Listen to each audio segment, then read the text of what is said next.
अगर कभी रात के अंधेरे में जंगल के बीच आपको एक ढाबा दिखे जहां खाना तो बहुत स्वादिष्ट हो, लेकिन वहां से लौटने वाले लोग कभी वहीं न रहें, तो क्या आप वहां रुकेंगे? ये कहानी है झोपड़ी वाले ढाबे की, जहां भूख मिटती थी लेकिन कीमत बहुत भारी होती थी। काशीपुर शहर से लगभग 20 किलोमीटर दूर एक पुरानी टूटी फूटी सड़क थी जो सीधे घने जंगल के बीचों बीच जाती थी। इस सड़क पर रात के समय शायद ही कोई जाता, लेकिन उसी वीरान रास्ते के बीच एक फूस से बनी झोपड़ी खड़ी थी। बाहर एक जंग लगा बोर्ड लटक रहा था, झोपड़ी वाला ढाबा। दिन में ये जगह साधारण लगती थी, लेकिन रात होते ही ये ढाबा कुछ अलग ही दिखाई देता। ढाबा चलाती थी सोनम, करीब 40 साल की औरत, चेहरे पर हमेशा हल्की मुस्कान, लेकिन आंखों में कुछ अजीब सी ठंडक। जो भी एक बार सोनम के हाथ का खाना खा लेता वो दोबारा जरूर आता। लोग कहते ऐसा स्वाद जिंदगी में कहीं नहीं मिला। दाल रोटी मटन चावल सब कुछ सस्ता। और हैरानी की बात, रात 12 बजे भी ढाबा खुला रहता। लेकिन धीरे धीरे आसपास के गांव में अजीब बातें फैलने लगीं। कुछ लोग जो ढाबे गए वो बदल से गए, कुछ चुप चुप रहने लगे, कुछ रातों में चिल्लाने लगे और कुछ लोग लौटे ही नहीं। एक रात 3 दोस्त राहुल, अमन और विक्की शहर से लौट रहे थे। रात के करीब 1 बजे अचानक कार झटके से रुकी। अरे यार, ये क्या हो गया? अब कार स्टार्ट नहीं हुई। नेटवर्क जीरो, चारों तरफ घना अंधेरा, सड़क सुनसान और जंगल की हल्की हल्की आवाजें। भाई, भूख से हालत खराब है। आज तो डिनर भी स्किप हो गया था। यहाँ तो कोई घर भी नहीं दिख रहा। तभी दूर कहीं हल्की पीली रोशनी अंधेरे को चीरती हुई दिखाई दी। तीनों एक साथ उधर देखते हैं। वो देख, ढाबा। तीनों ने राहत की गहरी सांस ली। चलो यार, कम से कम खाना तो मिलेगा, शायद किसी से मदद भी मिल जाए। तीनों कार लॉक करते हैं और उस रोशनी की तरफ धीरे धीरे बढ़ते हैं। लेकिन उन्हें क्या पता था, वो ढाबा सिर्फ भूख मिटाने की जगह नहीं, बल्कि उनकी जिंदगी की सबसे अजीब रात लिखने वाला था। ढाबे में बस वही औरत थी, सोनम। ढाबा छोटा था, पीली रोशनी में नहाया हुआ, जैसे अंधेरे से कटा हुआ एक टुकड़ा। भूख लगी है बेटा? हाँ आंटी, कुछ भी खिला दो। सोनम बिना कुछ कहे अंदर चली गई। थोड़ी देर बाद खाना आया। भाप उट्टी रोटियां, दाल और सब्जी। पहला निवाला मुंह में गया। सच में स्वाद लाजवाब था। यार, इतनी सुनसान जगह पे ऐसा खाना? राहुल चुप था। वो चारों तरफ ध्यान से देख रहा था। ढाबे में कोई और ग्राहक नहीं, किचन से कोई आवाज नहीं, रेडियो भी बंद, बस घड़ी की टिक टिक। और तभी पीछे जंगल की तरफ से सूखी पत्तियों के चरमराने की आवाज। राहुल ने सिर घुमाकर देखा। अंधेरे में कुछ हिलता सा लगा। तुम लोगों ने सुना? क्या?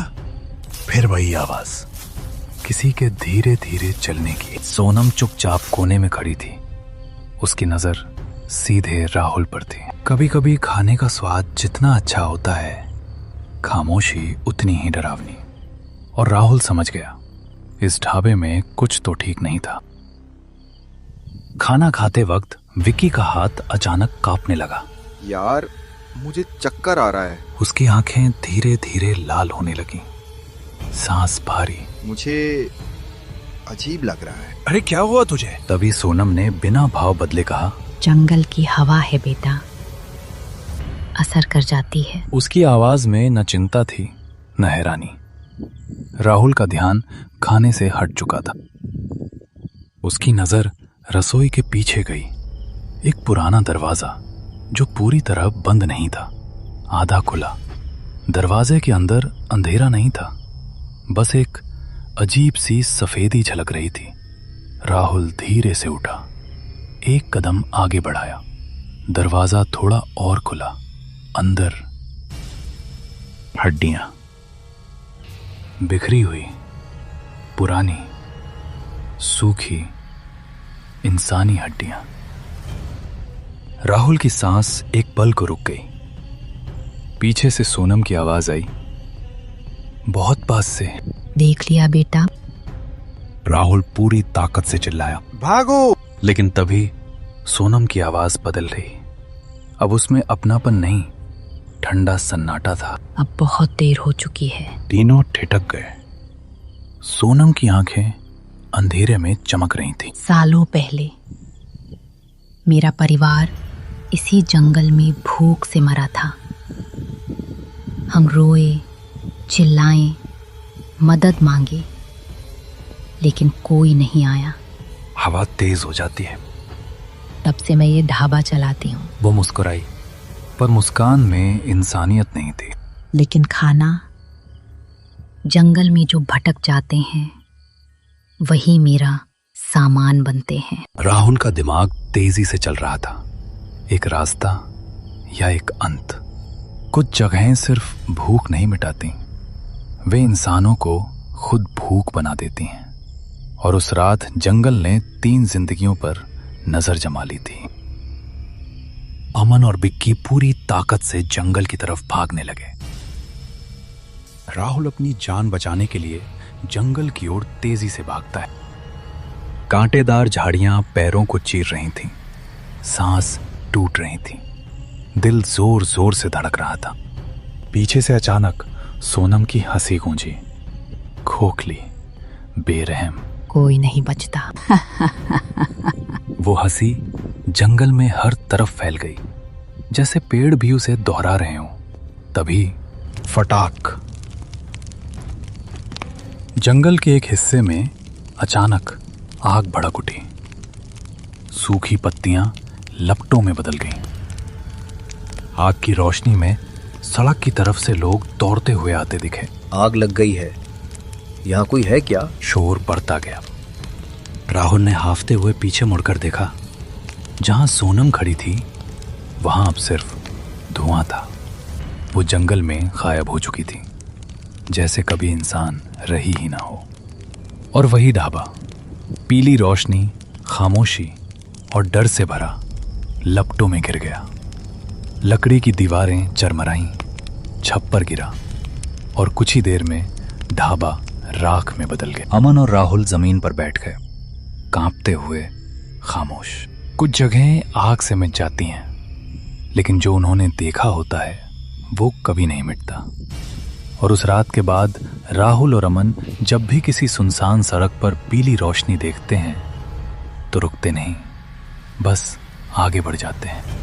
आज भी उस सड़क से गुजरने वाले धीमी आवाज में कहते हैं, रात के 12 बजे जब चारों तरफ घना अंधेरा होता है और मोबाइल का नेटवर्क अचानक मर जाता है, तब जंगल के किनारे पीली रोशनी फिर से जल उठती है।